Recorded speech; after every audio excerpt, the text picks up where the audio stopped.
Hi guys, so I wanted to share with you my thoughts about this new Rolex Oyster Perpetual 2020.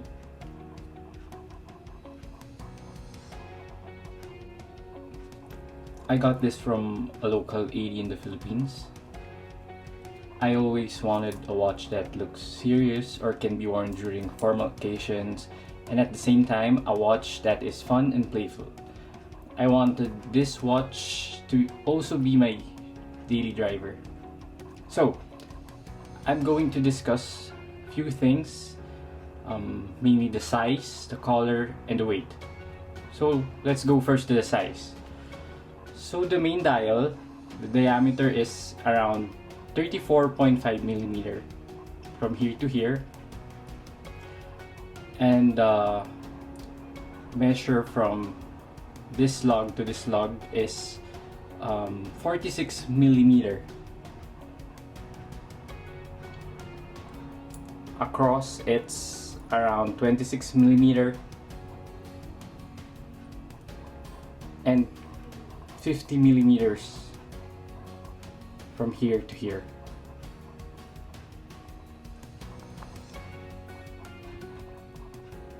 So I asked my local AD to remove two links so it will fit perfectly with my wrist. I know it's common to wear a watch on your non-dominant hand, and even though right is my dominant hand, I prefer to wear the watch here only because my wrist is bigger on the side. My wrist size is 6.75 inches on the right and 6.5 inches on the left. I will wear it on both wrists so people with the same wrist size will have an idea of how it fits.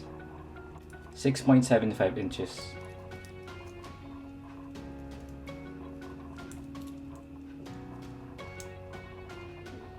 So here's how it looks like.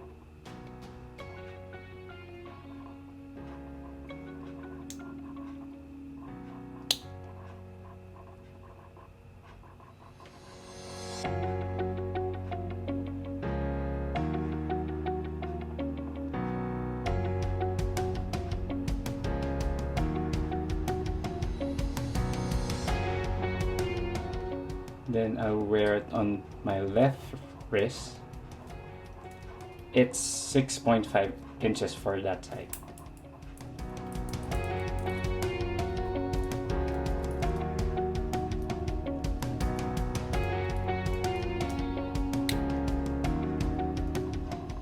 It actually fits pretty well even on this side.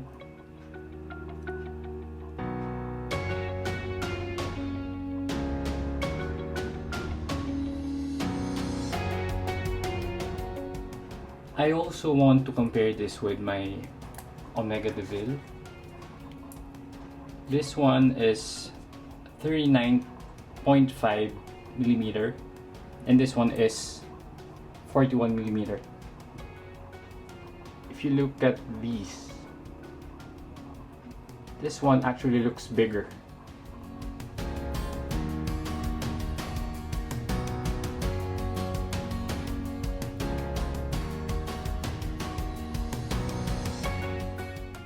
The dial on the Rolex is thick, maybe that's why.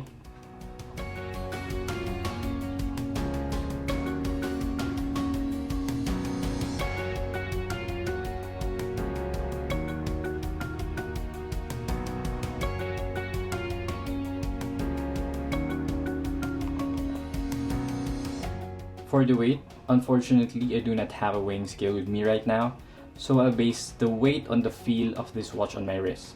It's actually really light. You actually don't feel like you have a watch on your wrist. It may be a good thing for some, it may not be for others.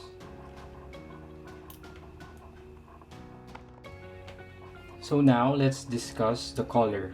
So the color of the dial, the green, the shade varies depending on the type of light it is exposed to. Check out the following clips where I'll be exposing the dial to different lighting conditions.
So there. I have always been a fan of the Hawk Submariner since college, and during that time, around 2007 to 2008, it was fairly easy to order a Rolex Submariner. But unfortunately for me, I do not have the means to buy one because I was just starting my own business back then. And now that I can afford to buy a Rolex Submariner, I still weren't able to buy one.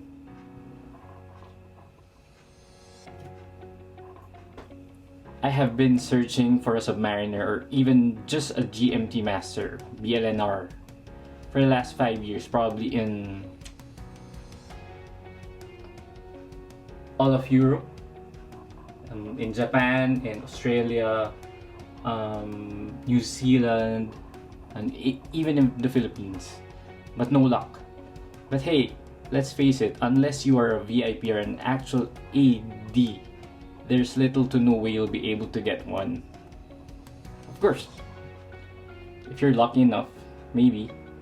I also love the Yachtmaster, by the way, but let's discuss that for another time. Maybe when I already have one.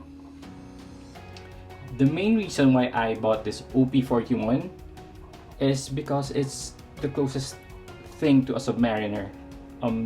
Maybe just in terms of color, because of course it's green.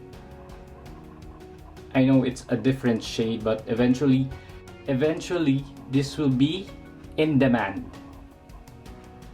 in my opinion. So, is this watch worth your money for someone new to the world of watches? I think this will definitely attract a new set of clients because the colors are fun and dynamic. I mean, I like the yellow one too. Although, of course, if you want something more classic, then you can get the other Rolex watches. Hopefully, soon I will be able to get my hands on a new Submariner or even a Yachtmaster, so I can compare.